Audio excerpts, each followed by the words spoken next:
하나님은 거룩하신 분입니다. 그래서 하나님의 백성도 거룩해야죠. 거룩한 하나님의 백성임의 성도라는 이름을 받고 하나님 앞에서 하나님 주신 삶을 살아가는 존재가 바로 성도입니다. 그리스도인들이죠. 레위기를 살피고 있는데요. 특별히 레위기에는 거룩에 대한 이야기가 참 많이 나옵니다. 하나님의 법을 따르고 거룩함을 지키며 살아가는 성도의 모습을 우리에게 잘 권면하고 또 가르쳐주고 있습니다. 레위기 자체가 하나님의 법이죠. 이스라엘이 애굽에서 나왔습니다. 또 약속의 땅 가나안을 향해 가고 있죠. 나왔지만 아직 도착한 것은 아니죠. 정착한 것은 아닙니다. 나온 것이 중요한 것이 아니고요. 단순히 약속의 땅에 들어가는 것 자체가 중요한 것도 아닙니다.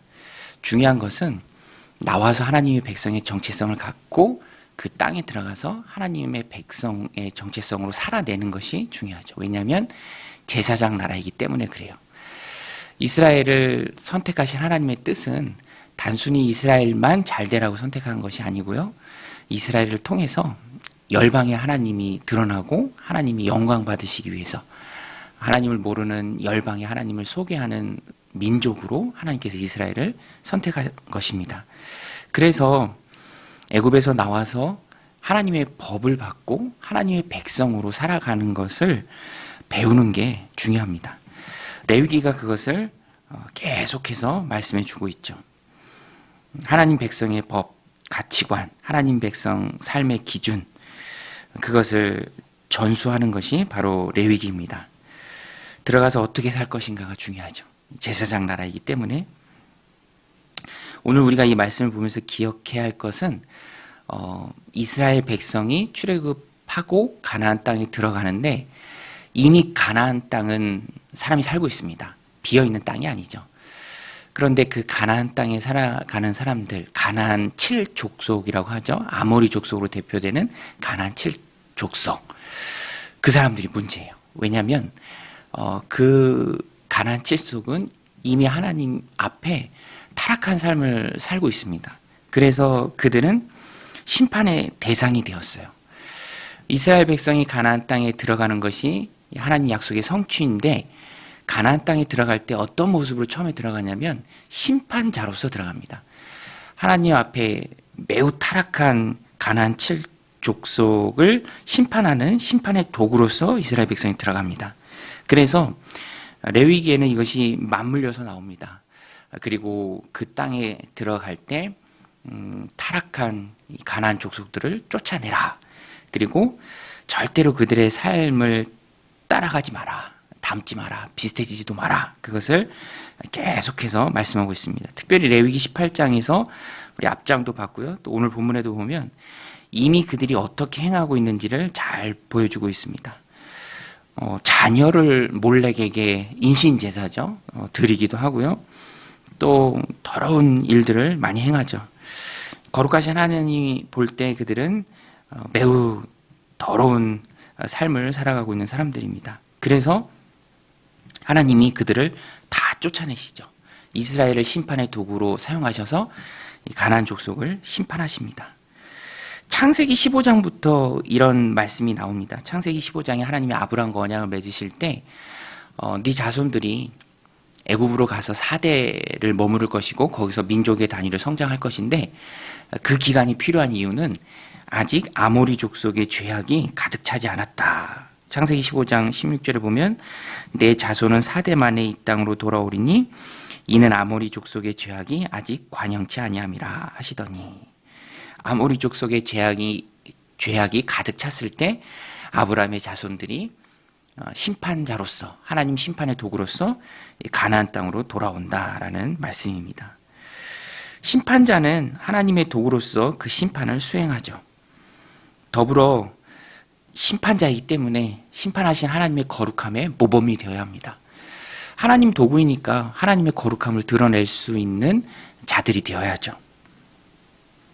두렵고 떨리는 것은 심판자이기는 하지만 닮아가고 심판의 대상과 비슷해졌을 때 심판자인 이스라엘 백성이 또 심판의 대상이 될 수도 있다는 것입니다.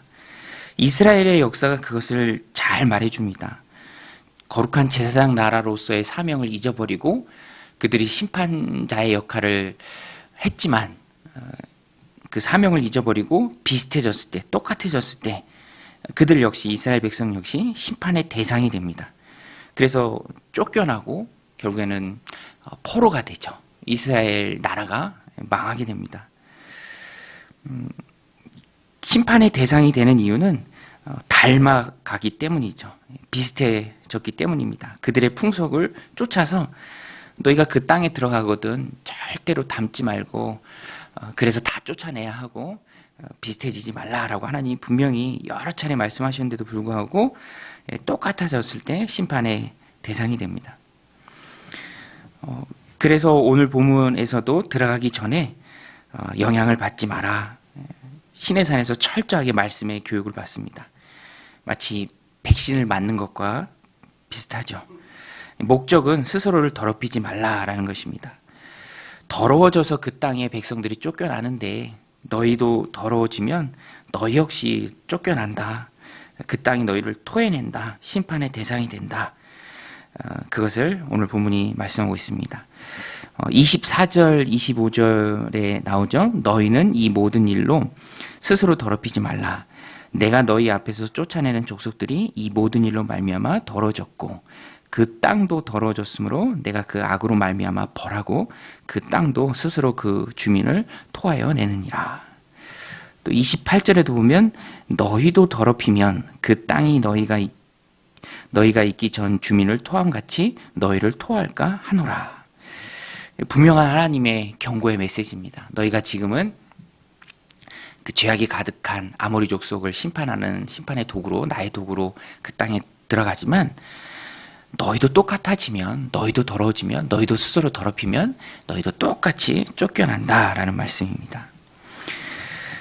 이스라엘 백성이 쫓겨나지 않기 위해서는 어떻게 해야 합니까? 이 방법 두 가지로 오늘 본문이 우리에게 말씀해 주는데요. 첫 번째는 하나님의 말씀을 지키라는 거예요. 하나님의 말씀을 지키라. 너희가 하나님의 백성이고 하나님 백성의 가치관과 기준을 따르는 자이기 때문에 하나님의 말씀을 따르라. 하나님의 말씀을 지키라. 두 번째는 그 땅의 풍속을 하나도 따르지 말라. 하나라도 따르지 않으려고 노력하라. 말씀 30절입니다. 그러므로 너희는 내 명령을 지키고 너희가 들어가기 전에 행하던 가증한 풍속을 하나라도 따름으로 스스로 더럽히지 말라. 나는 너희의 하나님 여호와이니라. 이 두 가지 이스라엘 백성들이 꼭 기억해야 할 것을 오늘 본문이 잘 말해주고 있습니다. 내 명령을 지키라. 내 명령을 지키라. 그리고 그 땅의 풍속을 하나라도 따르지 말라. 이 하나라도 따르지 말라라는 말씀이 굉장히 중요한 말씀입니다. 하나쯤이야 라고 용인하지 말라라는 거예요. 우리가 무엇인가를 지키고자 할 때는 하나라도 어기지 않으려는 그 마음으로 지킬 때 그것이 가능해집니다. 하나쯤이야 라고 내버려 둔다면 결국엔 그것이 하나님 앞에 내 삶을 타락하게 만든다라는 것입니다. 틈이 되는 것이죠. 악한 마귀는 우는 사자처럼 어찌하든지 믿음에서 떠나게 하려고 만듭니다. 또 타락하게 하려고 합니다. 그래서 우리는 정신을 바짝 차리고 또 깨어서 기도하는 마음으로 풍속을 하나라도 따르지 않으려는 그런 몸부림치는 마음, 치열하게 하나님 말씀대로 살고자 하는 그런 노력이 있어야 한다라는 것입니다. 해야 할 것과 하지 말아야 할 것을 분명히 구분하는 것이죠. 해야 하는 것은 하나님의 말씀 붙들고 그 말씀대로 살아가는 것이고요. 하지 말아야 할 것은 세상의 가치관을 따르는 것입니다. 믿음이라는 것은 단순하죠. 하나님이 하라는 것 하고 하지 말라는 것 안 하고 성경이 말하는 것 지키고 하지 말라는 것을 멀리하는 것입니다. 오늘 말씀을 그래서 오늘 우리는 두렵고 떨리는 마음으로 받아야 합니다. 물론 우리가 받은 구원이 취소되는 일은 없죠. 그러나 분명히 기억해야 할 것은 징계의 회초리가 있습니다. 하나님의 백성이 하나님의 말씀을 뒤로 하고 세상을 따라갈 때 하나님께서는 하나님의 자녀임의 회초리를 드시죠. 그래서 두렵고 떨리는 마음으로 우리는 하나님 앞에 살아가야 합니다. 회초리가 얼마나 두렵습니까? 하나님 앞에 회초리 맞으면 안 되죠. 그래서 우리는 30절 말씀, 그러므로 너희는 내 명령을 지키고 너희가 들어가기 전에 행하던 가증한 풍속을 하나라도 따름으로 스스로 더럽히지 말라. 나는 너희의 하나님 여호와이니라. 오늘 우리는 세상을 책망하는 하나님의 거룩한 도구가 되어야 합니다. 책망의 대상이 되는, 심판의 대상이 되지 말아야죠. 회초리의 대상이 되지 말아야 합니다. 그래서 우리는 늘 기도로 깨어 있어야 하고요. 한 가지도 세상의 풍속을 따르지 않으려는 그런 치열한 삶의 모습이 있어야 합니다. 우리는 세상의 빛이죠. 또 세상의 소금입니다. 소금이 맛을 잊고 빛을 잃었을 때는 세상에 나가서 밟히는 것밖에 없다라는 것입니다. 오늘 우리가 이 말씀을 기억하고 하나님 백성의 거룩함을 지니고 하나님의 말씀을 따르고 또 세상의 풍속을 하나도 따르지 않는, 그래서 심판의 대상이 되지 않는 그런 믿음의 백성들이 다 되시기를 주님의 이름으로 간절히 축원드립니다. 우리 같이 말씀 붙들고 기도할 때 하나님 레위기의 말씀 분명히 기억하고 또 오늘 우리가 기도하며 나아갑니다. 하나님 백성의 거룩함을 잃지 않게 하여 주옵소서. 회초리 맞는 일이 없도록 늘 깨어있게 하옵소서. 기도로 깨어있게 하옵소서. 정신을 바짝 차리고 살아가는 오늘 하루 되게 하옵소서. 함께 기도하며 나가겠습니다.